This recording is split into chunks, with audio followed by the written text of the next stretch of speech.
Sometimes we laugh, sometimes we cry, but we know no matter what, we'll always have the time to talk about the wastelands, talk about the Lord, talk about surviving radiation storms, talk about the doubts, talk about the fears, talk about the game we all love. It's Fallout through the years. That Fallout show.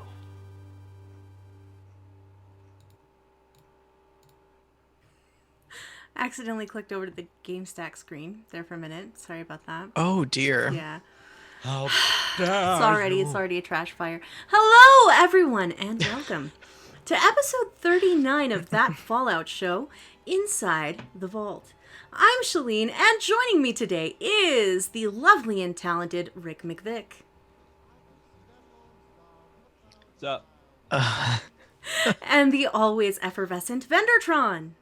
Welcome, sir or madam. How are you guys doing today? We didn't really have time to chat. How you doing? What day is it?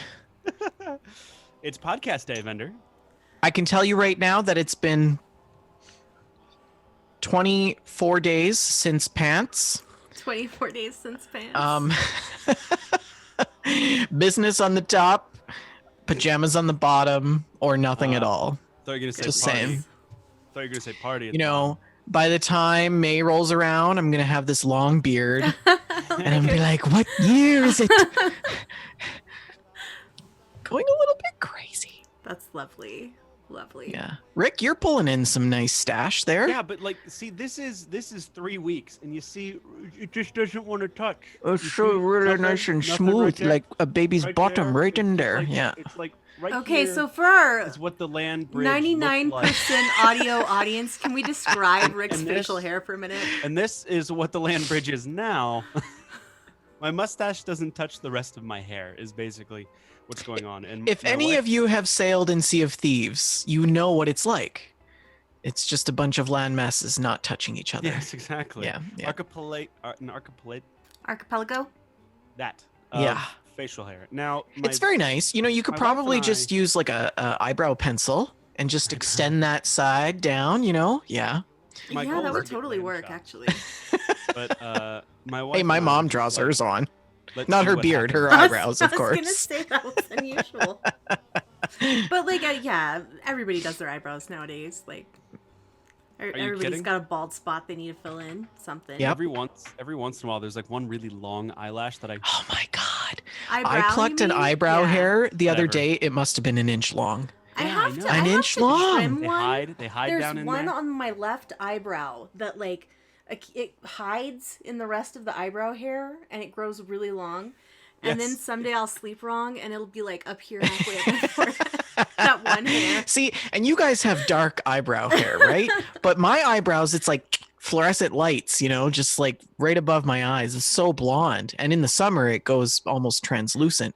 But sometimes I get like a random, like black eyebrow hair. Mhm, yeah. And it just like, it shows up and it's like right there. It's like, ah. You just want to pick it out. I have one that's flaming red, like red. My grandma was That's a like your redhead. 1% Irish. And my grandpa on my dad's side was a redhead. So I get like occasionally like a single red hair in my hair. It's so odd. So odd. So anyway. Yeah. So we're. Yeah, that's Yeah. a little bit more about you guys than I wanted to know, but that's fine. Let's That not was- get into nose hair. Ooh, let's don't at all. I'm doing great. Yes, by the because I've way. got my zoom lens. Don't forget. I'm doing super well. I had a great day. I organized my eyeshadows into a nice like shelf, and I made banana bread, and it was the best Very banana nice. bread, guys. It was delicious. So I'm thriving. Hmm. Good. In I isolation. found a 45 in my basement of the song "Banana Boat" Oh, from not Herb like Alpert. like Deo. Yes. that We one. said Deo. Yeah. Daylight come and me one go home. By the Yay. way, I would like to ask Shalene to prove that my words have validity and weight in my suggestions. Shalene, did you Oh, not watch a movie that I suggested that you watch and it was perfection? incredible. It was fantastic. Okay. So here's the thing, guys. I don't watch a lot of TV or movies. I Yeah. don't. And I have all of these people recommending things to me. Rick and Vendor. My mom has a list of things she wants me to watch. My friends at work. I can never get around to all of this great stuff that's out there. But now that I'm working from home, I've been playing things, in the background while I work, and I ran across this movie that Rick recommended like a year ago, and it's called Bernie. It stars Jack Black, and Matthew it was McConaughey. magnificent. Oh, it was so good. Like you I'm gonna have to watch it. this movie. I feel like if you appreciate the Fallout sense of humor, you're gonna appreciate the sense of humor Nice. in this movie. Yeah. It's just Now, if you guys do watch it, there's a few people in the chat that are like, Bernie! Yes, they understand. If you do watch it, remember, where Jack Black is acting with this lady, those two are actors. Matthew McConaughey, actors. Shirley The MacLaine is the interviews lady. with the Shirley MacLaine. The interviews with the townspeople, they're the real people from the town It's that great. knew what was going on with the Yeah, this is incident based that on a it was true about. story. Yeah. Jack Black So they're- met the person that he is portraying. Yeah, they're not scripted. It's just them, and it's nuts, I tell you, nuts. I tell you. Yeah, I'm gonna have to watch. I watched Grand Budapest Hotel again for like the millionth time the other day, We which don't have is movies like that. it's just so good, so good. But yeah, it's been an interesting week. I have been knee deep in coding. I, for the first time ever, I think in my life, have all of my laundry done, which is incredible. Yeah, Except for I what had you're wearing. clothes I didn't even know that I had that I was washing. I'm like, where the heck did this come from? It wasn't a dress, just so you know. Thong. That's not my thong. There's my It's got your name banana on it. hammock. Yeah, so it's been an interesting week. Yeah, but we should Lovely. probably do a show. We should do a show. That's why we've all gathered here today to do a show, that Fallout show. And we're going to talk about some Fallout news, gameplay. I thought it might be a good time, considering the current world situation, state of affairs, to talk about bunkers, underground bunkers, bomb shelters, Fallout shelters, Like, let me places just of sanctuary. let me just predicate by saying there's no better time to do a post-apocalyptic podcast than during an apocalypse, right? Like, It would have to be Like- an apocalypse for it to be an apocalypse, though. anyways, yeah. And we have an email to read. But before we get into that, folks, help us promote this show, help our audience grow. Share us on social media, send us emails, like, subscribe, retweet our posts, and tell your friends about this show. That really helps. Word of mouth is the biggest force behind podcast growth, in my opinion. So tell all your friends who are bored and lonesome, tell them to come and watch that Fallout show. We have some new lovely people who have joined our Discord server. Vendor, why don't you tell us who they are? Oh, yes, we have some 3 new wonderful people. Wait, 2 new wonderful people to the Discord server. Just Jesse, welcome. You are joining a community of infinite knowledge and power. I don't know where that came from. Also, Psychotic Doc, who I Your think heart. is a repeat offender, returning back after the corner of shame. So well done there. And I boosted the server this week. I still don't know what that means, but I did it anyways. There was confetti. Yeah. I rather enjoyed So- that. I think it also makes like the audio better. Oh, really? Well, then if anybody Yeah. ever used the audio channels, they could Yeah, benefit well, from I've been superior audio. I think that we should have a movie night this weekend. Or I should just continually play movies all around the clock on Discord for everybody. How do we not get in trouble for that? Well, Don't ask questions, Rick. we'll tell you no lies. If you don't ask, I won't tell. I mean, these are movies that are open access on Internet Archives. So, things like Casablanca and an affair to remember, and a little bit of so- Alfred Hitchcock now and and then. also, Terrible the movies. FTC isn't in our Discord server, so Yeah, so there you go. If you would like to FCC? join FCC. FCC, if you would like to join our Too many Discord acronyms. server, all you have to do is go down below Rick there on the left side of your screen and click the Discord link here. button. Nope. That will bring you into the chat after dark, where you can see all of the things that go on behind the WGLG closed doors. So. Indeed. You can also actually send us a message on social media as well. We can share the link with you openly there. But the Discord has been really busy this week, you guys. Have you been able to keep up with all of everything? It's been a little bit Absolutely not. crazy. No. Yeah, the lobby, No. as always, is filled with cats because cats. Like the movie with Judy Dench? No, just cat gifts. Just Oh, cats left and right. It's That raining cat cats. bot is my favorite thing, you guys. Yeah. I love it. It's so good. When I'm feeling down, I'll just go in there and invoke the cat gif and enjoy the adorable cats. I can always tell that Shalene is having a bad day when the lobby is filled with cat gifs. Yes, that is absolutely the sign of how well I am coping. with We are life. also all helping each other. The peer support channel is actually quite active in the Discord, which is really nice. People going in and just sharing their stories and getting, some feedback or some reassurance from other people in the community. It's really cool to see that just spontaneously happening. And our COVID channel as always, is very busy. Be sure to check the pinned messages for the important content that I've posted to the channel. And, it's pretty busy elsewhere. Food Stack, too, is pretty busy. All of the great foods that people are cooking in isolation. It's like, I cooked a 14-course meal. I'm on number 3. Like, oh, great. Lovely. Mhm. hey, Well, Soundstack's getting some use too. oh, lovely. Lovely. Well, folks, in addition to all of the happenings on our Discord, there are some happenings in the world of Fallout and Post-Apocalyptia as well. Let's talk about some news. If you like news, you're gonna love our next segment. Why don't you tell us about some news, Rick? All right, let's get a little Hines on with the news, shall we? Because Pete Hines is going to come up in this one. Actually, not this one. It's going to come up in the next article. But the first thing we're going to talk about is Wastelanders. I know there's a few people in the world that have been looking forward to Wastelanders update coming to Fallout 76. Among us 3, all of us are actually looking forward to it. For me and Vendor, it'll probably bring us back in for a while.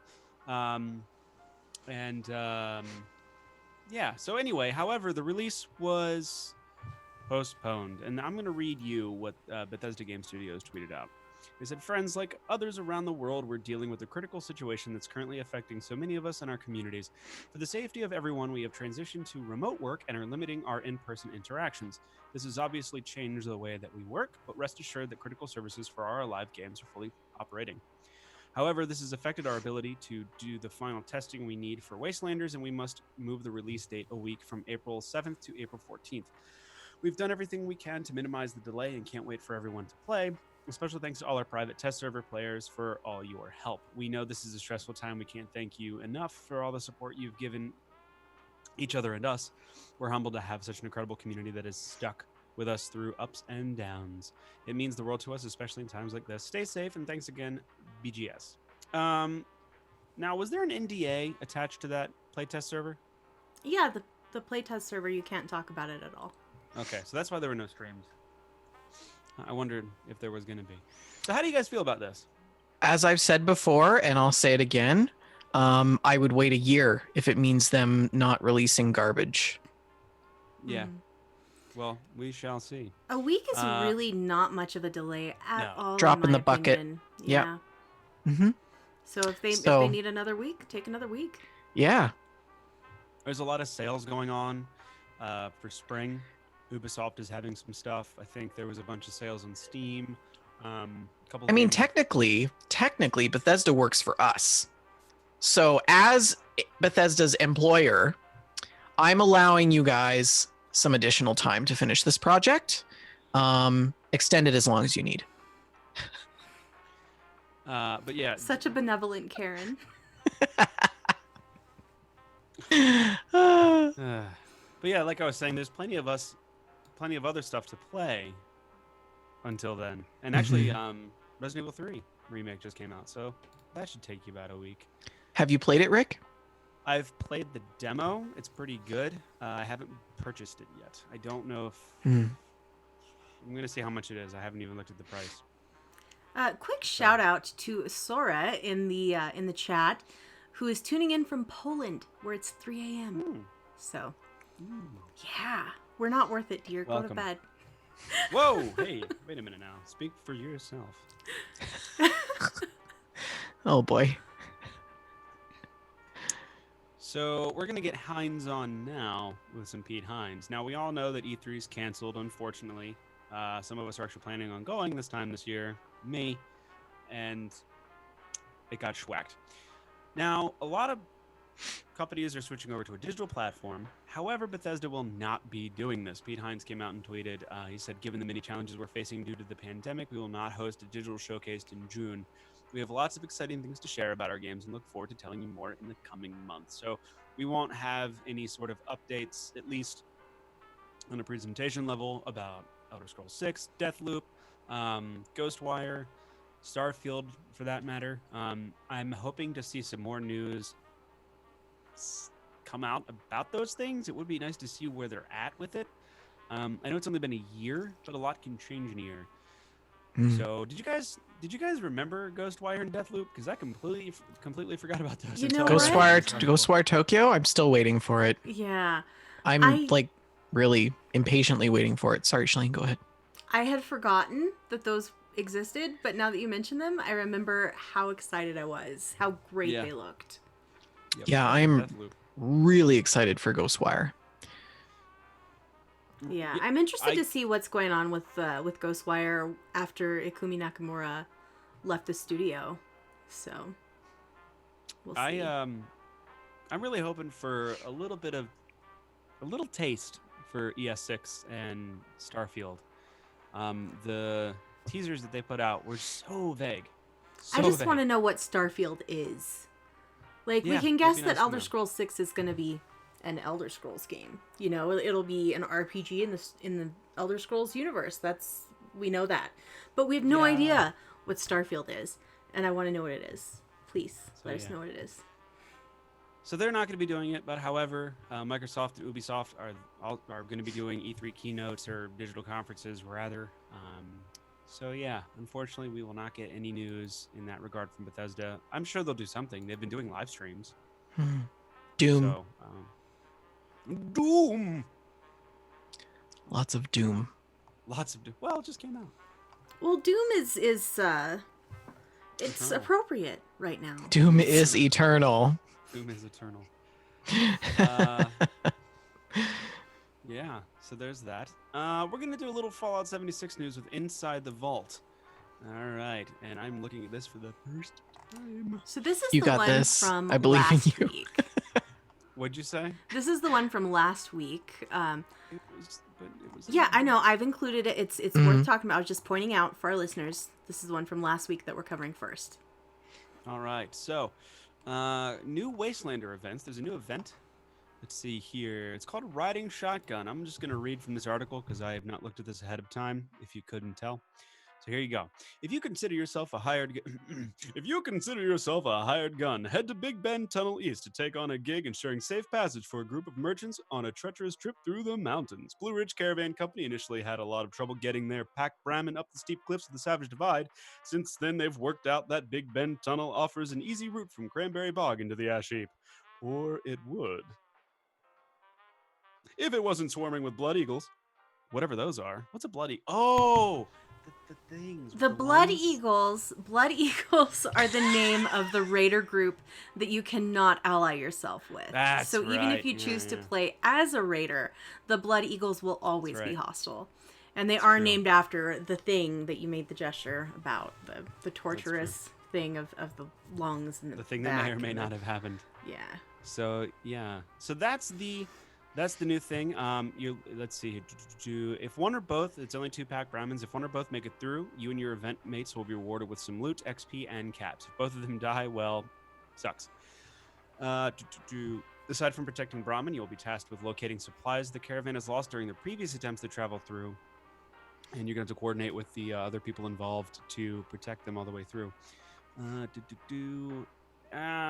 Doesn't say anything about any kind of gear that you're going to get, so I wonder if there's any sort of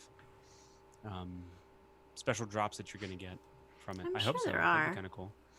The next one is Radiation Rumble. Emmett Mountain Disposal Site harbors plenty of precious ore that's ripe for the taking by anyone willing to brave its highly radioactive depths and do some mining. And that's just what a group of scavs have planned to do when they found themselves suddenly cornered by deadly glowing creatures. So yeah, there's another defense one. If you like defending people who suck at defending themselves, they've got Welcome two to video events ready games. for you. Welcome to Canada. That would be me. As you come to take my wife and children, I invite you in for dinner. Oh, I got to share a song with you now. David Bazan, Wolf's at the Door, something like that. It's Canadian. In this one, you'll be rewarded with gear, supplies, reputation, XP, caps, or even legendary items. So there you go.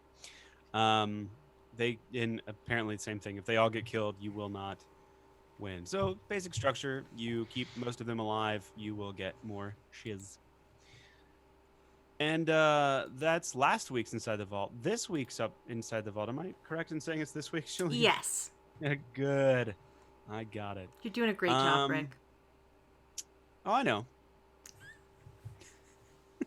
Guys, Fallout 76 is coming to Steam. So before April 13th, you must link your Steam account with your Bethesda account. Then you will have access for free to Fallout 76 on the Steam. In order to do that, you can go to Bethesda.net. It's a link there. It says Bethesda.net / I guess your country. Anyway, just go to Bethesda.net. There's something there. I was going to read the URL, but it's very specific to your location. So never mind. Mm-hmm. But do that before 11:59 p.m. on April 12th, and then you'll link those two together. It's important if you like running out of Steam. Maybe I will, maybe I won't. I don't know. It's not that important to me. Let's see. What's the... Good job, Rick. Keep I'm going. looking at the- You're I doing a know, great I'm job. It's a triple XP weekend. Oh, look at that. No April Fool joke, they say. It's our first ever triple XP weekend, no doubt, to get you ready for Wastelanders, which makes a lot of sense. So It's it a trap. starts- It's a trap. It's not an Akbar. Is it Akbar? Admiral Akbar? Yeah. It just sounds weird when I say that. Anyway, it starts on April the 2nd, so it's going on right now. Now, when will then be now? It's already now, and you haven't missed it yet because it ends on April 6th, which is a Monday. So that's this week's Inside the Vault. That takes care of my crazy news segment. Lovely. Thank you very much, Rick, for guiding us through all of that news. I try with minimal effort. You did an excellent job, Vendor. Why don't we roll on into those ballistic bargains? Indeed.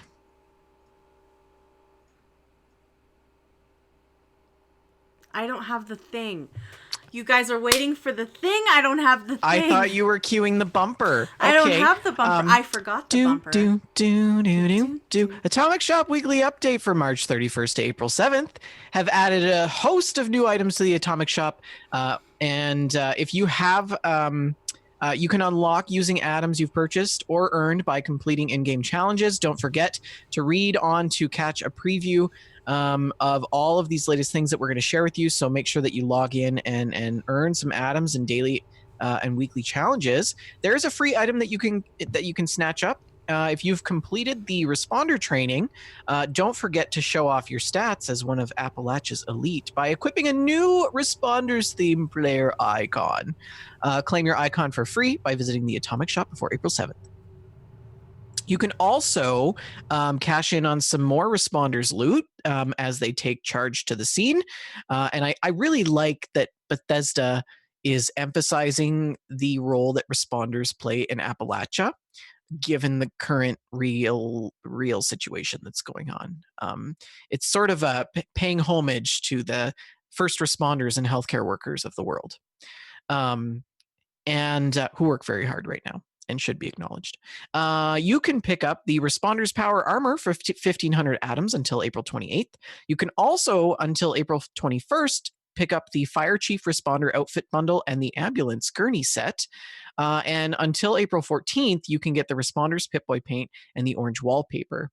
I should clarify that the Responders Fire Chief Bundle contains the Chief Outfit and Under Armor, Responders Backpack, the Responders Pip-Boy Paint, as well as the Responders Photo Mode Frame. There are some new items as well. You can grab the Chief outfit for 900 atoms, as well as the Responder's backpack, the Responder's stash, and the Responder's photo mode frame. Available until April 7th, these items will be on sale. The Blackbird Power Armor Paint, the Free State Survivalist Bundle, Hero of the Great War Statue, Responders Pump Action Shotgun Paint, Light Wood Laminate Flooring Vault-Tec Prototype Generator, Clean Blue Wooden Door, the Nuclear Glare Photo Mode Pose, and the Vault Safety Photo Mode Frame. Those are all available for 30 to 50% off. Some items returning back to the Atomic Shop, available until today only. The Sheer Terror Bundle, the Rustic Sink. I almost said Rustic Skin there for a minute. It rubs the lotion on its skin. Rustic and Rustic Fountain is available till April 3rd. Available till April 5th is the Home Defense Wallpaper Bundle, the Rad Opossum Skin Cap, and the Sparkler Photo Mode Pose. Available until April 7th, opening on April 5th, is the Lumberjack outfit, the Free States vending machine, and the Retro Alien Invasion movie posters. Some things headed for the vault you can expect to see as of April 7th. The Curly Bun hairstyle, which will be free. Arctos Excavation Power Armor Paint, Cuts Loot Bag, Razorhawk hairstyle, Warhawk hairstyle, Montani Semper Liberi photo mode frame, Weak Feral Ghoul player icon, the Mole Rat icon, as well as the Suited Up player icon. And last but certainly not least, we have some weekly offers. So you've already missed out on the Sugar Bombs Pimp Boy paint and the fruit hat, but you can still snatch up the American Combat Armor skin. That is available until today. And then available until tomorrow is the Vault Boy cutout set. The April 5th, the Summer Shorts. April 6th, the Neon Welcome Home sign. And April 7th, the Nuclear Blast Lamp and the Scrap Kit times 40. So that's pretty much it for our ballistic bargains for this week, Shalene. Sorry, my mute button went. This is an old microphone. It's like 5 years old. I'm sorry. I had muted because the hype train was rolling through. Yeah. Thank you, vendor, for those ballistic bargains. I did avail myself of the sale on the fruit hat for my PC character. I had redeemed that on Xbox quite a while ago. But Jim Justice did not have a fruit hat, and now he does. Oh. So it's going to be amazing. It's going to be so good. And so we had some post-apocalyptic news that was not directly Fallout related, but I feel like it's definitely relevant to our audience. Venner, why don't you tell us about these things as well? Yes. So this article comes to us from Game Industry Biz, .biz. And it's more about the Wasteland 3 being delayed due to COVID-19, but also an update regarding Minecraft Dungeons, which was also delayed into May for some reason. The original story written by an exile announcing that they will delay the launch of Wasteland 3 from May to August 28th, 2020, due to challenges brought about by COVID-19. They said that they've been really excited to see Wasteland 3 beta so well received by the community, but the reality is just that with the new logistical challenges, their release is going to be impacted. And this is a statement from the studio head, Brian Fargo. He goes on to say, we're in a great position with both Microsoft and Deep Silver supporting our desire to ensure the game launches in the best possible circumstances and to add a few extra months to ensure this is a stellar product on day one. They also added that they'll be implementing feedback the studio had heard from the recent beta, and this will come with the extra polish and tweaks that they are making to co-op. The Mojang is also announced today. It is delayed Minecraft Dungeons to May 26th, also due to COVID-19. As you all know, he says we initially planned to release Minecraft Dungeons by the end of April. However, due to the current state of the world, this is no longer a reality, and we want to guarantee the health and safety of our teams and empower them to deliver the best possible experience to you, our players. So hats off to them for taking the necessary steps that they need. And I think anecdotally, I don't think any of us are in a position to complain about anything being delayed right now. I think that it is just a hard fact that we have to accept. And, you know, I commend companies and developers like this that are taking the steps to protect the health and safety of their employees. But how do you guys feel about that? Those things being delayed. I mean, it makes sense. Did you play my Wasteland, Rick? You played Wasteland. I played Wasteland. Well, it was out in the 80s. I tried the redone version, and it's not for me by any stretch. I have not tried Wasteland 2, but I was looking forward to Wasteland 3, and I was curious if you three would try to play co-op with me. I was planning to try and talk you guys into this as well, because I'm into it. I feel like we need to stream it. I feel like we need to play this co-op and stream it. It's gonna be so bad. It's gonna be an epic disaster. It's gonna be lovely. Yeah. Wasteland 3, not the only post-apocalyptic game that is being delayed due to COVID-19, guys. New article coming out of Kotaku is telling us that The Last of Us 2 is now delayed indefinitely, which is our most anticipated post-apocalyptic adventure game. Last of Us 2 will be delayed indefinitely due to the coronavirus pandemic. This was issued as a statement yesterday by Sony. They said on Twitter, SIE has made the difficult decision to delay the launch of Last of Us Part 2 and Marvel's Iron Man VR until further notice. Logistically, the global crisis is preventing us from providing the launch experience our players deserve. Yeah. So, and it's been a pretty anticipated game, right? Very anticipated. They were previously scheduled for May 29th, and it was nearly done and ready to go, but Naughty Dog developer told Kotaku that they were going to make this decision for logistical and economic reasons. The good news is, though, is that they're almost done development of the game itself. So even though they say that it's been postponed or delayed indefinitely, it's pretty cut and polish almost. Even with them finishing the game, they say that they're faced with the reality that due to logistics beyond their control, they're not able to actually launch it to the caliber that they would like to see it.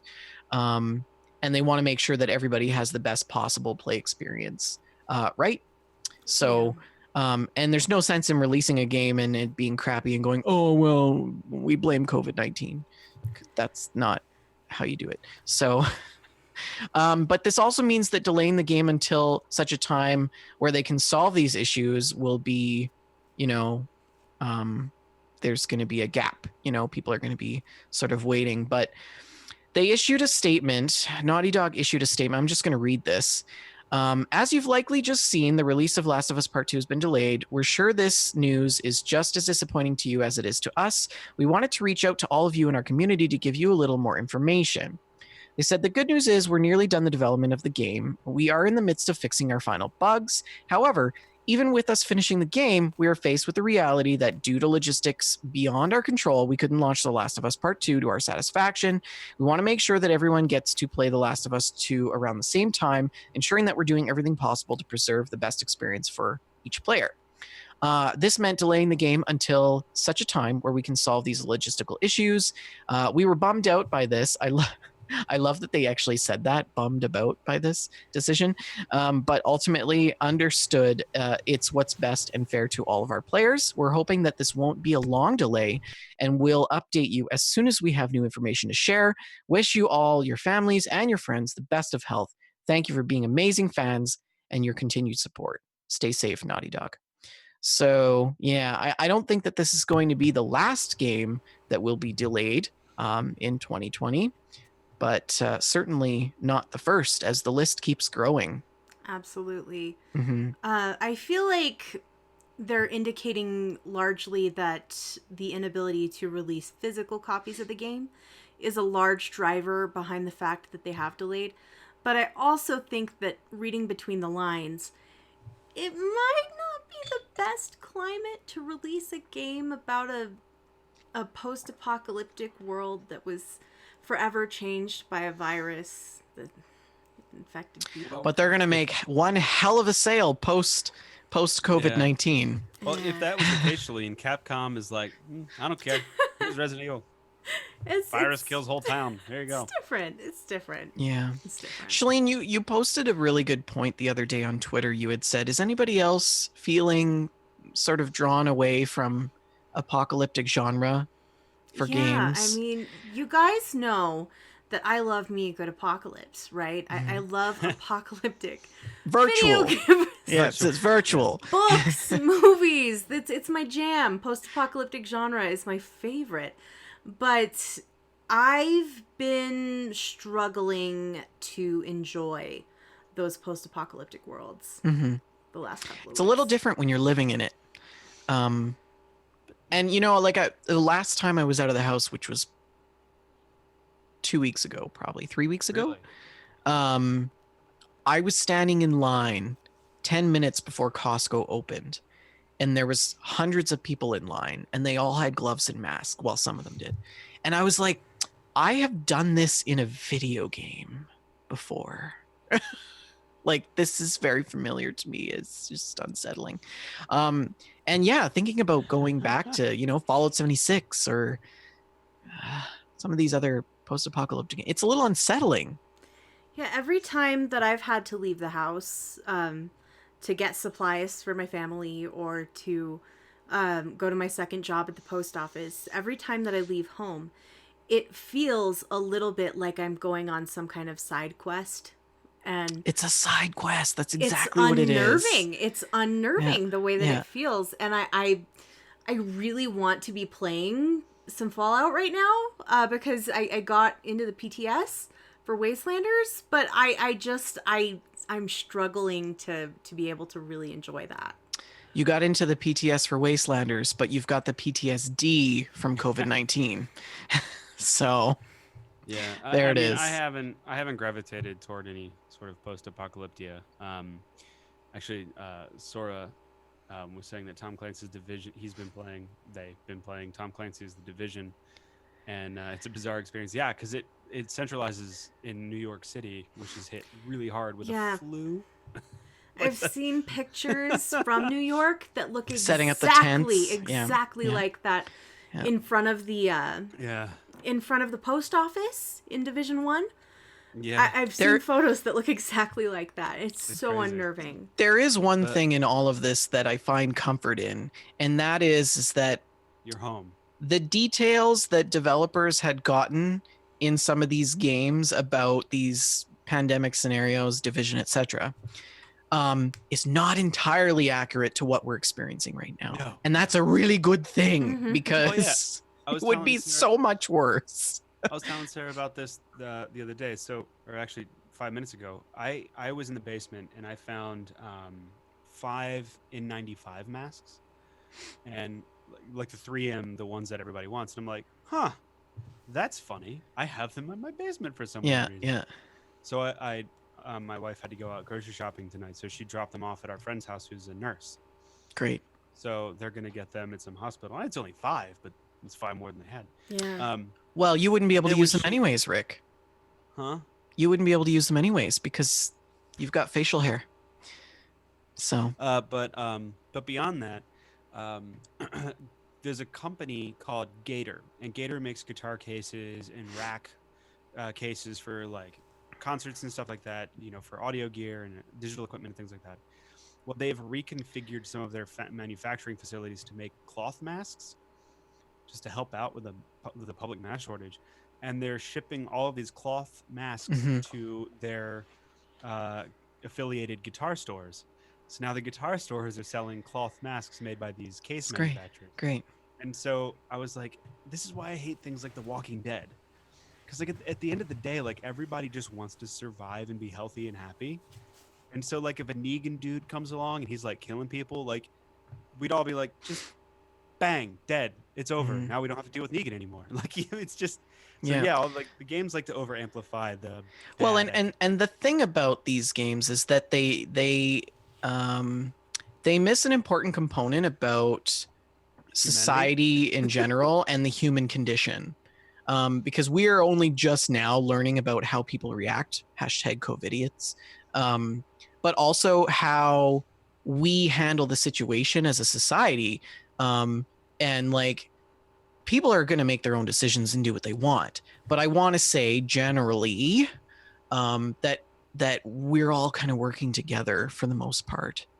Oh, it's totally yeah, totally. Right. So And and you don't of experience that in course, these games, right? these harsh things do tend to be emphasized in fiction. Yes. But they also do happen in the Sure. world as well, you know. Mhm. That I don't know if you guys heard about the nursing home in Spain where everybody just went home and left those elderly people. They just left Yeah. them. There are dire situations. But I think this is a good time to give a quick update for COVID-19 since we haven't done that yet. Yes, please do. First and foremost, you know, I think that to be anxious is not necessarily always a good thing. We're all feeling pretty anxious right now. And I just want to, you know, point out that everyone is sort of going through the same thing. So it's important to be alert, but not anxious, without getting emotional about it. And by acting that way or behaving that way, we're better able to make more informed decisions. I won't go through the whole spiel, you know, wash your hands, 20 seconds, all that stuff, because by now you should already all know how to do that. You know, you're very responsible people. We're all in this together. But I will emphasize the importance of staying home. You know, the reality of running out to the store to pick up one thing no longer exists. Not right now. So, you know, be mindful about the things that you want to do because now's not the time for family gatherings. Now is not the time to go and have drinks with friends. We need to hold off on that for the time being, 2 to 3 months at least. But you know, I don't know if you guys seen, but we passed 1 million reported cases just a couple days ago.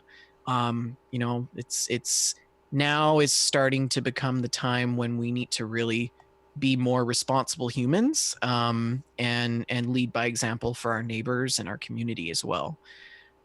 So with that in mind, I will say, you know, make sure that you have the essentials that you need, food stocked for at least 3 to 4 weeks, so you don't have to leave the house if you do get ill.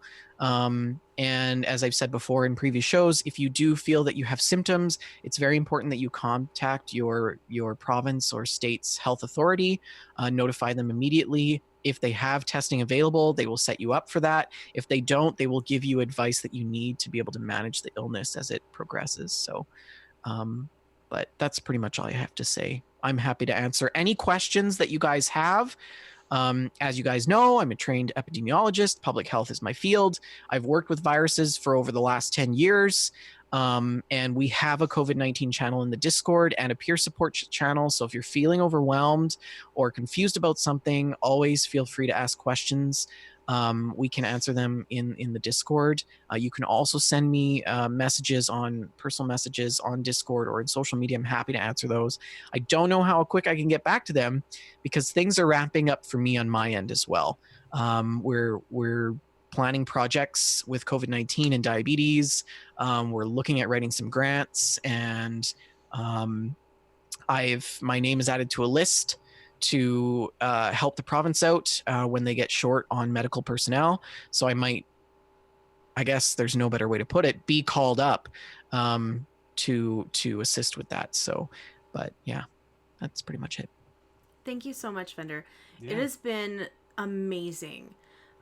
We appreciate your time so much in terms of answering those questions for us and sharing that information with us.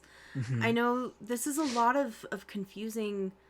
There's a lot of confusion. It's a very scary time right now, and it helps Yeah. to be able to arm yourself with facts. I will say just one other thing um, about things being confusing.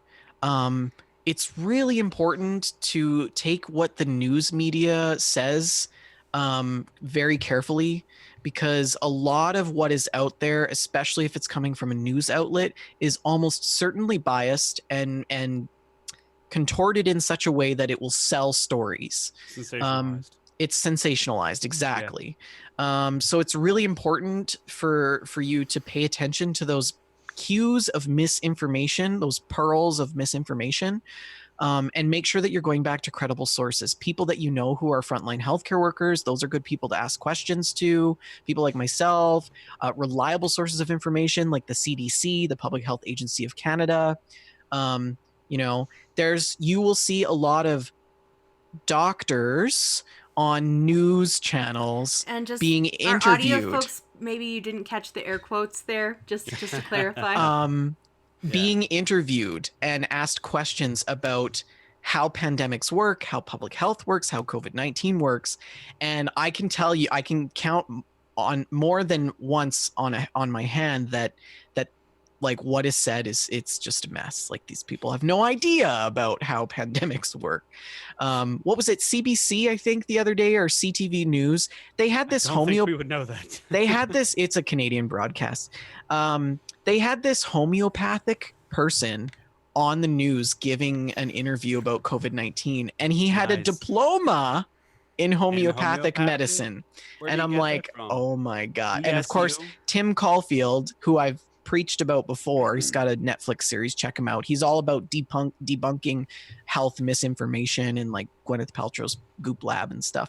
But he went livid. Like, he was just like, what are you doing? You can't put these people on there. Like, it's like you're totally discrediting the whole process. So yeah. I know that for like the last 2.5 to 3 weeks, I had these like crazy heart flutters, this like bubbly light feeling in my chest. And it was starting to freak me out until I realized it was an anxiety thing. And I stopped reading social media for the most part, and it went away. Yeah. Yeah. And it's like, I'm not being misinformed or ill-informed. It's just, even though I know they're sensational, they still eat at you. So even if you're looking at something and you look at something and they're like, COVID-19 is airborne and it carries axes and knives, and you're like, that's stupid, but it'll still sit with you a little bit. Yep. And that was my problem. I just kept looking at, before I'd go to bed, I'd scroll through social media, and I just kept getting these little heart flutters, and I was like having trouble sleeping. So I finally like gave all that up and started taking my vitamins again, and it's been a lot better. It's been a lot better. The COVID-19 channel in our Discord has been a big help, and actually, weirdly enough, a couple of Joe Rogan podcast episodes with a couple of good doctors on there were really informative and reassuring. Yeah. So, Yeah, you really got to be careful about who is speaking and who knows what. If you have an ophthalmologist on a show being interviewed about talking about the epidemiology of the coronavirus, you need to question their ability to be qualified to answer those questions. There was a whole Facebook string I backed out of, where someone was like, "This thing is airborne," and I'm like, "It is not airborne." And then like everyone else is like, "It is," and blah, blah, blah. And I just was like, you know what, forget it. Facebook is the Walmart of social media, you guys. I was like, if it keeps you guys freaked out enough to stay home to believe it's airborne, sure, I'm not great, gonna bother crediting that. Yeah. So, but you do bring up a really important point. Social media has profound impacts on our mental health. And not just on that, it also affects how we talk to other people about the whole situation. Because we read something, we often will take it at face value and think that it's valid, and then we'll share it with other people, and then they share it with other people. Well, I heard this person say, and then suddenly it snowballs, right? So, are you trying to tell me that everything I read on the internet isn't true? Exactly, Shalene, exactly. But so like social distancing, I would say also social media distancing is just as equally important for our That's mental health. true. And like you said, Rick, take your vitamins, eat healthy, balanced diet, or meals, eating strategies, whatever you want to call it. Get a good night's sleep every night and make sure that you exercise. Those are the only ways in which you can keep a good immune system running. So Yeah, especially like and if I'm correct, vendor, correct me if I'm wrong. Things to help reduce inflammation are good to worry about. I'm not sure what you mean by Like inflammation. just never mind. Like, yeah.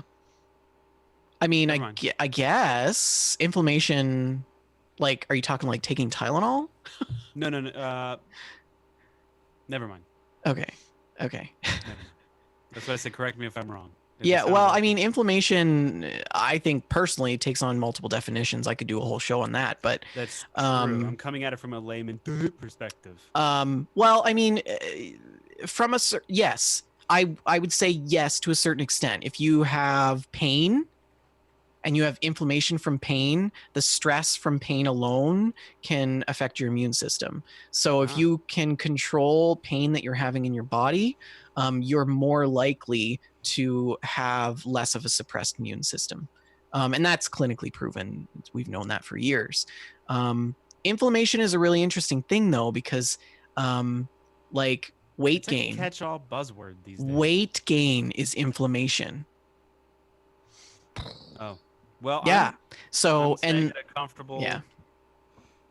So it depends on how you define it, but pain in general, I think if you have a lot of pain, the next time that I gain a couple pounds, I can just be like, oh, I'm a little inflamed right yep, now. pretty much. Yeah. Weight gain is our body's natural defense to saying that something is wrong. So. I hate weight gain. It's mass gain, because like you can weight lift and gain weight, but it's not. It's a broad thing. You're not distinguishing fat versus lean muscle. So and yeah. If we bring Neil deGrasse Tyson into this, he'd be like, "Well, is that like 10 Earth pounds, 10 Mars pounds?" Yeah. Alcohol is actually not conducive to a good immune system. So, yeah. But there's always that, catch 2020. If it relaxes you, whatever. Catch 22? Catch 22. Thank you. Hindsight is always 2020. 86, that phrase. Yeah.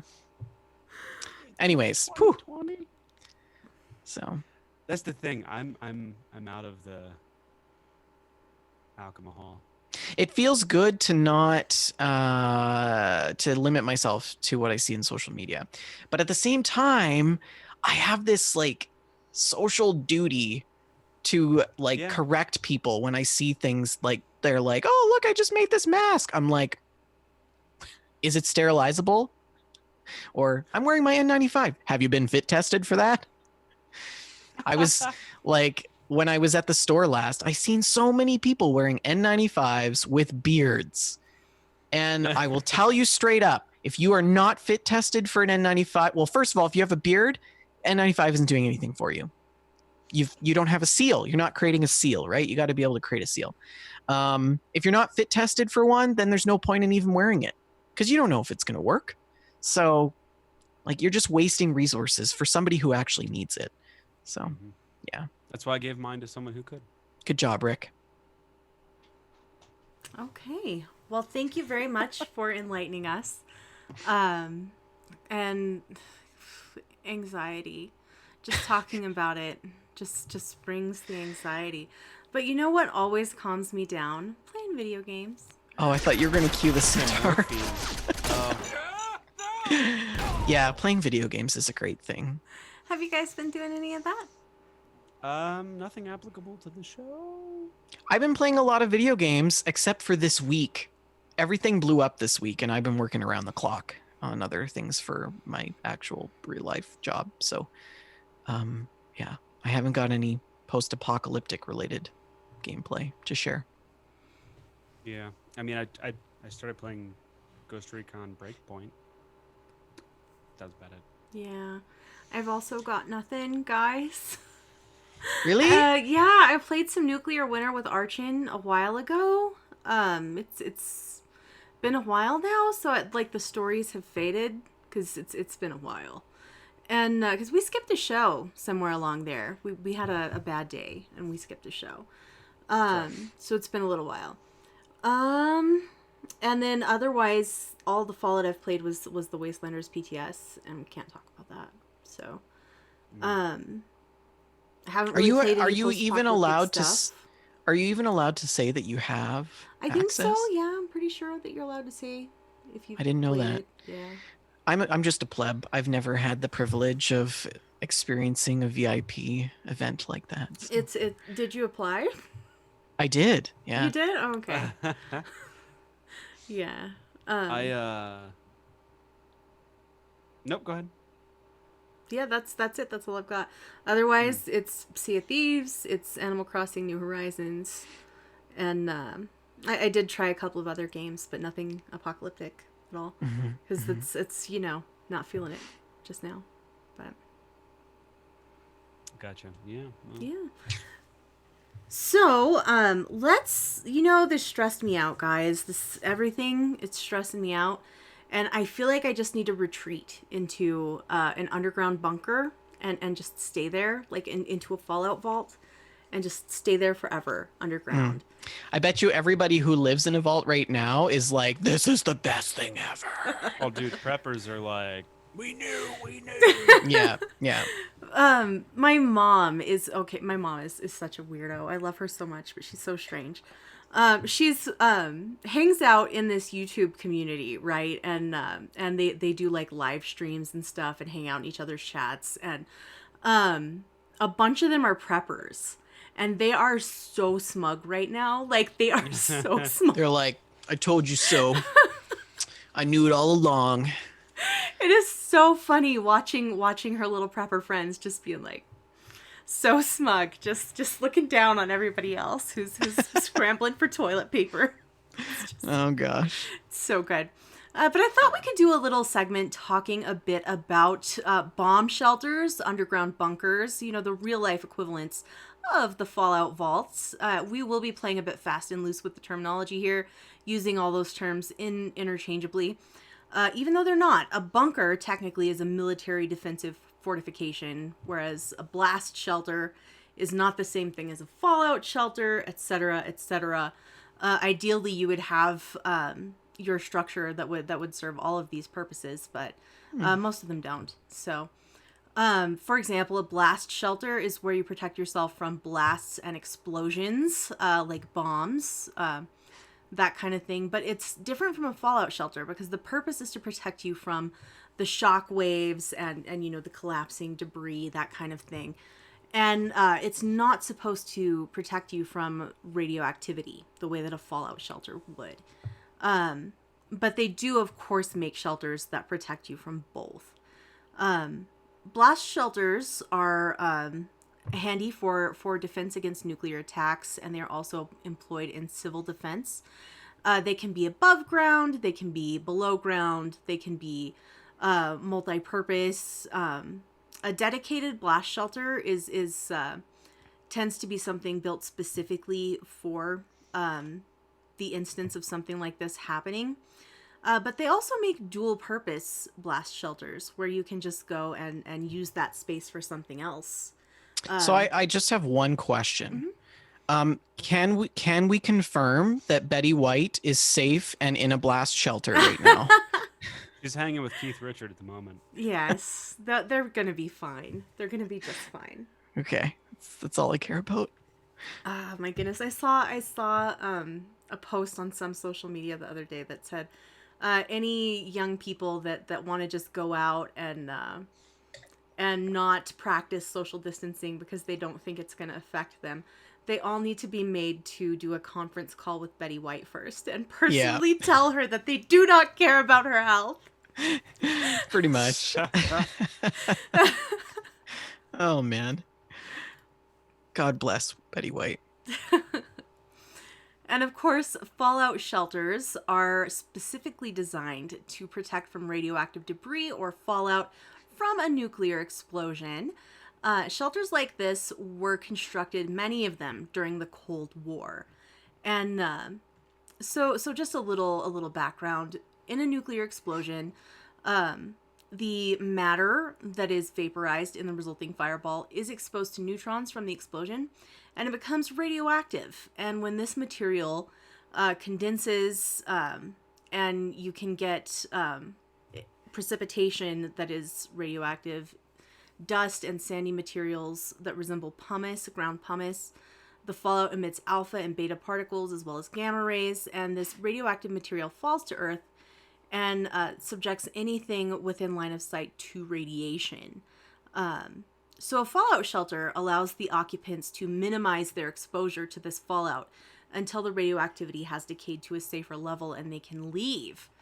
And during the Cold War, of course, many countries built fallout shelters for their high-ranking officials to be safe, and for their governments to take shelter in. For example, we've talked on this very podcast about the Greenbrier that had a shelter in place for our government, and yeah, but I totally lost my train of thought there. Sorry, guys. A little bit of history on fallout shelters. I found this fantastic article on history.com talking about the history of fallout shelters that indicates that perhaps fallout shelters, the many shelters that were built during the Cold War, were not necessarily so much to protect people as it was to make them feel protected. Because many of these shelters were not built to the standard. The common shelters were not built to the standard that would protect people. So it was for psychological reasons. Basically. Interesting. Yeah. Fits with the whole government Cold War narrative that True. Yeah. Yeah. they were literal vaults from like Vault Tech. Like, this will keep you safe just fine. Yeah, it's like tin. Exactly. It's just some tin and in everyone the comes ground. out- yeah, and everyone walks out of it after the bash like, we're so glad we had that thing going on. Oh no. Yeah. In 1961, the National Fallout Shelter Survey and Marking Program began, and the fallout shelter sign was approved by government psychologists because they chose a symbol that they felt people would feel safer with. And these signs, they were basically designed to make the public feel better. You know, they were, the value of these shelters was not what people believed they would be. Just because something was marked as a fallout shelter, perhaps it was a better place to be than on the open street, but it was not necessarily going to save your life if you got into this kind of situation. And Yeah. I also found this great article on businessinsider.com that talked about what makes a good fallout shelter. And a doomsday underground bunker. This was a really fun article to read. The best doomsday shelters have got steel doors. The door tends to be the weak point in a modern doomsday bunker or fallout shelter. The door has to be as strong as the walls, or else you don't have the protection that you need. And so there are some that are built with steel blast doors, the same type that are used in nuclear power plants, which I thought was pretty great. Concrete encased in steel. The exterior of a good shelter is made of thick concrete that is tightly sealed so that gas and water cannot enter. And a built-in security system to scan for threats outside the facility also comes in handy. And your shelter should also be able to hold food and supplies to sustain the residents for years, ideally. And there are also some shelters that are built with farm and grow lights, little farming areas so that you can grow vegetables in your bunker, helping you last for longer. This reminds me very much of Hugh Howey's Wool. I loved that book. It was basically Fallout Vaults. It was delightful. And instead of stockpiling water, many of the best Fallout shelters tap into underground wells for a renewable source of fresh water. Ooh. Yeah, that's smart. That would be much more expensive though, especially in a place like New Mexico where water is you gotta Worth more drill than deep, gold? man. You gotta drill deep to get a well. It's so expensive to drill a well out here. Your doomsday shelter should have medical supplies, and it should be off the grid in case a disaster cuts off the power. I do think that this is just me personally talking. This is not from any kind of a vetted source. But I believe that our utilities are not nearly as fragile as the media and fiction would have us believe. You know, our utilities are built to last. And in the instance that there was an outage, there are people who could fix it and who would fix it, even if... And even if there are no people, there are so many fail safes in place for water, gas, electricity, Yes. internet. There's Yes. Yeah, I was talking about this with a friend the other day. They were afraid that this thing was going to get worse and we're going to lose power. But you know, if we lost power, these guys that work for the power company, they'd go fix it. And you know, they wouldn't, if they would have to all be dead. All of these men that we know who have worked for the power company, they would all have to be dead before they wouldn't fix this problem to bring us power back. You know, and you know, that water utility is very reliable. It would take a lot more to stop the utilities from running than people indicate. So I think that's one thing. I just like using It mine a is. little. It is. I mean, and like, I think it's contextual, based on the country that you live in, and Oh, where yeah. and the location in the country that you live in. I mean, Shalene, you're in a very rural, remote Mhm. area, and you don't have any concerns about utilities, but you're also in a first world country, Right. so the context is a little bit different there. But yeah, for sure. In most scenarios, we've got pretty good utilities. Mhm. Yeah, even in non-developed countries. Yeah. I've definitely thought about investing in solar panels soon. It's a good idea. Yes. It's a good idea. Even not thinking of apocalyptic scenarios, solar panels are fantastic for the environment. And they're Oh, yeah. fiscally a very smart choice for the individual. You know, those will pay for themselves. I have a whole I- roof not doing anything. I foresee we have a lot of survivalists being born of this pandemic. Yes. People There's gonna be a lot who of start people making the born choices from to go this. off the grid. Christmas know. babies are gonna boom. Oh yeah, 9 months from February, maybe March. Yeah, it's gonna be a Oh, yeah. lot of babies. Another baby boomer generation. And then when the three of us are in our 60s and we're still doing this damn show, we're gonna be like, those COVID babies, you know. They got this new COVID phone. It's implanted in their head. I don't know. I'm still scrolling. It's And like everybody's Futurama's still going to iPhone. be complaining about millennials, I'm sure. Yeah. Yeah. Millennials. The boomers, when they're dead and gone, they will still be complaining. A good doomsday bunker should have good air filtration that is going to get rid of air pollution and not allow nuclear fallout into your bunker while also allowing you to breathe oxygen. You know, that matters. And if you have all of these amenities, it is going to be very, very expensive, which brings me to the next section of our segment. I found this fantastic article on Forbes about billionaire bunker owners and what they've done in their doomsday bunkers. And so these people at Forbes, they managed to tour several billionaires' doomsday bunkers. This one has a theater with like 10 seats. Wow, look It's got at that. a bowling alley in it.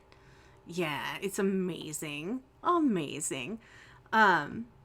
And they have had an increase in bunker sales of almost 2,000%, according to Gary Lynch, who is one of the leaders of Rising S Bunkers, a Texas company that builds bunkers and underground shelters.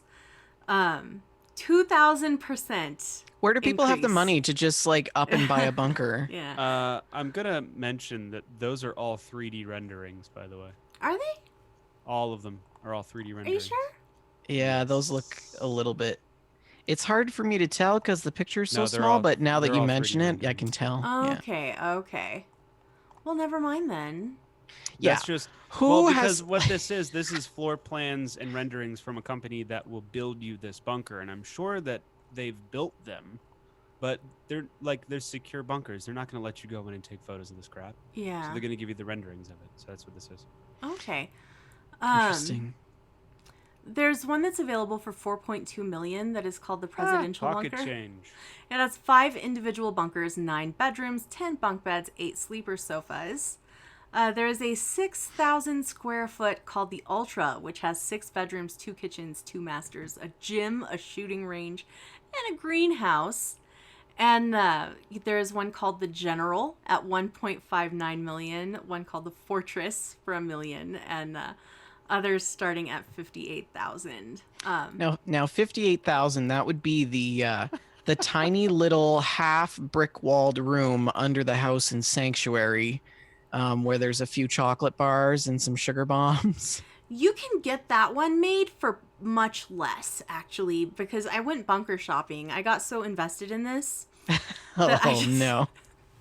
I started bunker shopping. I found several companies. Rising Okay. S, of course, that was mentioned in the previous.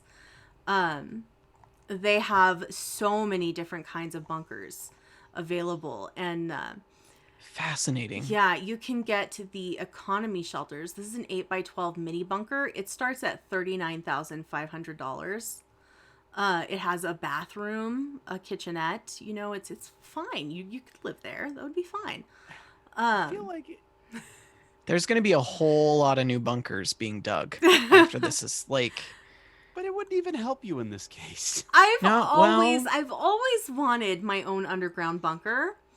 I think I could happily live underground, like just normally, just not even in a disaster. Just I think. Oh, it's an introvert's dream. Yeah, I'd be happy in there. It would be Yeah. great. Do you guys Yeah. have basements in New Mexico? I mean, I'm sure some people do. I've never had a basement.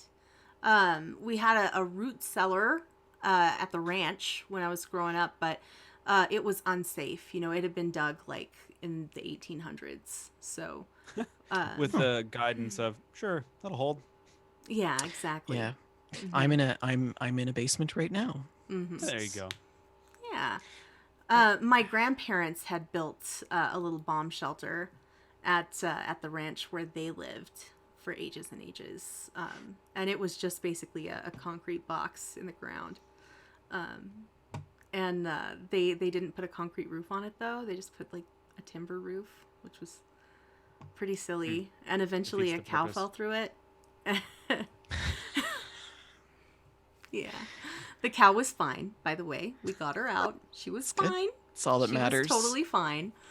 She was a little stressed out, but we took her to the barn, gave her some hay. She was lovely. The sequel to A River Runs Through It. The cat fell through it. Some other companies that I found were Atlas Survival Shelters, which they build bunkers and also safe rooms. Cool. And yeah, there were some fantastic. They had some that were built in basically giant culverts in these round tubes instead of the concrete square. They also have some inflatable options and some concrete dome options, which were interesting. USA Safe Room, American Safe Room, Terra Vivos. There were all kinds of these companies. And the cheapest ones that I found were starting in the neighborhood of $30,000 for your own underground bunker.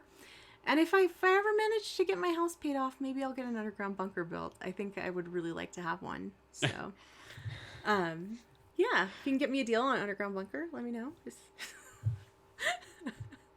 I feel like Shalene L if on Twitter. I feel like if Yeah. Marak Stark said, if you like our inflatable bomb shelter, you'll love our glass armor, our glass body armor. I just feel like if you're at the point where you really, really need a shelter of that nature, things have gone way, way worse than what your shelter is going to provide. Well, Like, probably, but I mean, it's perspective is power, man. and if that's the case, you might as well just walk Like, into that glow. I've thought about this week. It's one of three situations for me. Okay, this is reality, and I'm actually sitting here talking to you guys about this. Number two, I'm in a hospital somewhere, drooling on my isolation gown. And number three, this is the most elaborate hoax ever played on me, and you're all part of it.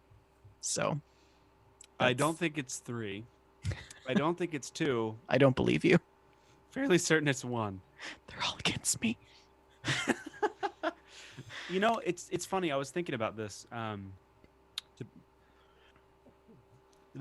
Choked my own spit there. But I was thinking about this, like, you know, with the Spanish flu, and then right after it was the Great Depression, and then World War II were very in short succession after each other. And I know there's a lot of people who are like, oh, this is the end. There's earthquakes and there's volcanoes and there's the COVID.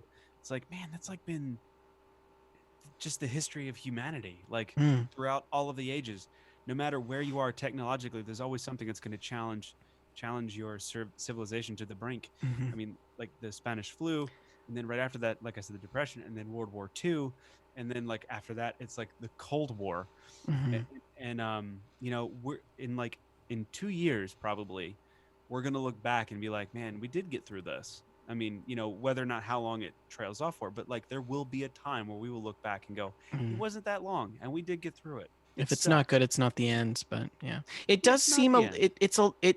it appears to be a lot bigger because of technology and the ability to quickly communicate with each other. Yeah, no, I agree. And We didn't have that million 10, 15 souls years ago. is So- nuts, but it's still a small fraction of the entire population at large. And I'm not discrediting anything. I'm not. Right. I'm not. I'm just saying, for people who are afraid that society is going to break down or things, it has to be a lot worse than this for society to break down. Well, I mean, the thing about SARS and COVID, so COVID, the fact that COVID is not as bad as SARS is what makes it worse than SARS, paradoxically. Well, we were talking about that earlier. Right, you have yeah. that long incubation period, and the whole important reason why people need to stay in their homes is, like they say, to flatten that curve, right? Sure. The sooner and longer we stay in our homes, the sooner we get through this. But I was just saying that, you know, we will get through it. Yep. We will see each other on the other side. Yep. I mean, in either outcome, we'll see each other on the other side. When we get on the other side, Moira's going to be there waiting. The other side Oh, was the hi wrong- there. I've got another recipe for you. The other side was the wrong. that was so Turn dark, phrase. Rick. That took such a dark turn. I didn't even mean that. I just meant that, like, we will get through this, and we're gonna look Yes. back on it and be like, "Hey, we got through this dark time." Side note, R.I.P. Bill Withers. Right? Have you guys heard about that? Bill Yes, Withers it was passed so away today. sad. Very So sad. We spent the whole afternoon just listening to his music. Mm-hmm. Yeah, he was amazing. Hmm. So, guys, what would you put in your doomsday bunker? I just want to know. Not my wife.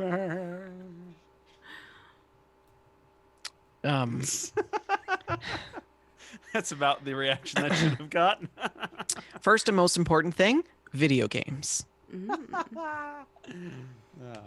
I mean, it depends on the category. Yeah, I don't know. Like if we're talking food, non-perishables, stuff to make tacos, stuff to make ramen. No, you're right. I mean, I kind of want the bunker from like the first Tremors movie. With all the Like guns, they the open- Reba with all- McEntire Oh, with the bunker. guns. Oh yeah, she can come too if she wants. But yeah, I mean, just mainly the guns. Reba. She can bring Oh, her guns. Reba. Um, Fascinating. But yeah, like I'll take a 30 cal machine gun just hanging on the wall somewhere. That'd be fine. In Pennsylvania, I could probably actually get that. Yeah, I mean, like, I think probably for sanity reasons, probably like some of my favorite books, Mm-hmm. um, of course, and some games that do not require any power, Right. Right. like a ball and string and a paddle. You know, You know, there's like a deck of maybe cards vendor. maybe a puzzle or a deck of cards. Um, yeah, Not Uno. My daughter tears me. She is savage with Uno. So I'm not maybe taking some. Uno. Yeah, yeah. I don't know. That's a Would you tough take your parents' question. vendor? Mm. I mean, if it meant keeping them safe, then yes, of course. But anybody who spent an hour with my mother understands the Well, since we're pain. using our imaginations here, you can have a big bunker where she can have her own room, and you won't have to Her be with own her cell, 24 you hours a mean? day. Her own separate bunker. Fantastic. I genuinely would think I'd have a small bunker, like a couple rooms, armory. I'm very, like, what's the word? I'm like, I have a lot of protocols in place. So, like, even when I went out to go get groceries a couple weeks ago, I'm like, I had it in place where, like, this is how I'm going to do things. This is the system I've got. Here's how I'm going to deliver the things, Evie. This is where you're going to be when I bring the groceries in. Like, I'm very, It's very smart. Mm-hmm. I mean, we wipe everything off. You Every have to bit have of a ground, we process wipe coming everything in off. and out of the house. Yeah. Totally. And So yeah. if it's a public setting, yeah. But yeah, so I would probably have a very methodically laid out bunker if I were going to go in that route. And it would be not here, it would be somewhere in Montana. So I would have liked to see Montana. It's from Hunt for Red October. Yeah. When he gets shot in the chest and those are his last words. Yeah. Yeah. I would have my bunker like attached to my house. I would want it to just like be the basement of my house, and the ideal scenario would be that I could just like go downstairs and be in the bunker, and I would just use it as additional home, as more rooms in my home, and then Well, it would be great. It would be so great. every once in a while there's a place for sale that's got a missile silo attached to it. There was one in New York for Yes. sale like that. I would love to have my own missile silo. It would be great. I think you never see those for sale in New Mexico though. I think it's because they all still have the missiles in them out here. So, Goodness gracious. oh dear. We You had should an just walk up email. and try the door code of like 6 zeros. Fender, would you like to read our email? Well, I sure would. Travis writes, Dear Shalene, Rick, and Vendertron, let me start by apologizing ahead of time if this email gets a bit rambling and long-winded. It's okay, we're used to it. We have Rick on the show. Just kidding. Just kidding. I talk the least. Don't make me pull out the WAV files to prove it. As the subject line states, I want to say thank you. Thank you for letting me know there is a group of folks out there that love this franchise as much as I do. I love everything about Fallout, the lore, the settings, the music, and the way you can just lose yourself in these games. I feel like sometimes they were made with just for me, and I've always wanted to be able to share that feeling with people close to me, but as much as I try, they don't seem interested. It's okay. I still care about them. It just means that I had to find folks that share the same mindset as I have. I found the podcast, That Shall Not Be Named, just before the release of Fallout 4, and have been a fan from the episode 1, and from that point on, I knew I found a community. I realized after listening to Rick and Vendor today that having listened for that long, never interacting means that I wasn't being an active member of a community that I had wanted for so long. So after hearing Rick say he had re-downloaded 76, I had to speak up. You all have kept the faith in this franchise. Vendor will get you back on soon. With all the trash talk about 76, the diehard fans are still here, still a community, and I feel like in some part that's thanks to you three. I'm hoping to join the Discord soon. Until then, I'll see you all down around Flatwoods. Keep up with great work. Travis, aka gamertag Scottish Knight. with a 6. Yeah. Well, thank you, Travis. That was a very Thank you. lovely email. And we're glad that you've enjoyed the show, and we're glad that you've become a part of the community.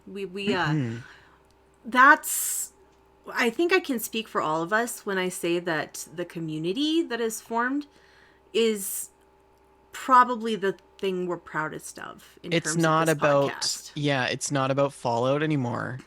It's Yeah. about the community. Yeah. For us anyways, but yeah. Yeah. If you're not in the Discord, you're in for a world of adventure. I mean, whether you want to put makeup on or share the latest dish that you cooked. Indeed. Or talk about the music you listen to. Use SoundStack. Actually, you know what I thought about doing? I thought about doing like a little record DJ thing. Oh, that would be fun. In the Discord. Just do like Yeah. your own little Like radio a live show. stream. Yeah. I found a whole box of... Oh, vendor, you'd be mad at me. I was like, oh, I've got a ton of records in my basement in this box that I just put down there. And I pulled them out, and it's like Bing, Andrew Sisters, Dean Martin, Frank Sinatra. I'm like, what are these doing down here? Wow. Yeah, I was just like, this is stupid. Why are these down here? So I put them... I have an 8 vinyl box set of like 50s and 60s music of just like weird stuff. I'm like, why did I just have this stuff down here? So yeah, I'm gonna have fun going through all that. Yep. That's Fantastic. I'm a little bit jealous. Yeah. I've got 200 plus 45s that I've been wanting to spin as like a Any little radio thing. any Miles Davis? I have some kind of blue as a reissue, and I don't know if there's any 45s in there. There could... Most of the 45s I have are like pop hits from the 50s and 60s, not so much jazz. I do have Nat King Cole's 45 from Capitol Records, the French song he did, Jean Bay.